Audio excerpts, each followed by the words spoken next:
আপনি কি মনে করেন জীবনের সবকিছু ঠিক হলেই আপনি শান্তিতে বাঁচবেন? একটা প্রশ্ন করি, কোনো মানুষের জীবন কখনো ১০০% ঠিক থাকে? আমরা ছোটবেলা থেকেই শুনে এসেছি সফল হতে হলে সবকিছু পারফেক্ট হতে হবে। চাকরি ভালো, সম্পর্ক শান্ত, ব্যাংকে টাকা, সব ঠিক। কিন্তু বাস্তব জীবন কি কখনো এত সাজানো থাকে?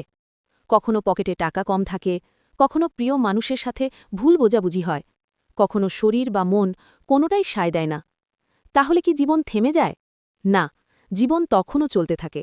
সব ঠিক না থাকলেও এগিয়ে চলা এটা দুর্বলতা না, এটাই আসল শক্তি। একটা ছোট চারাগাছকে ভাবুন, সে পাথরের ফাঁক থেকেও বের হয়ে আসে। তার চারপাশে কিছুই সহজ থাকে না, তবুও সে বড় হয়। ঠিক তেমনি ভাঙা মন নিয়ে যখন আপনি কাজে যান অথবা চিন্তা মাথায় নিয়েই পড়ার টেবিলে বসেন, আপনি হারছেন না, আপনি লড়ছেন। ঘড়ির কাঁটা সবসময় মসৃণভাবে ঘোরে না, কিন্তু সে থামে না বলেই আমরা সময় জানতে পারি। আপনার জীবনে যদি আজ এলোমেলো হয়, নিজেকে দোষ দেবেন না।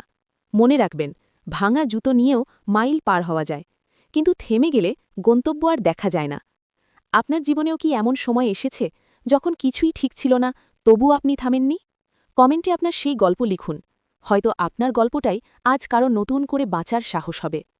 এই রকম আরও ভিডিও পেতে অবশ্যই আমাদের চ্যানেলটিকে সাবস্ক্রাইব এবং ফলো করে রাখবেন।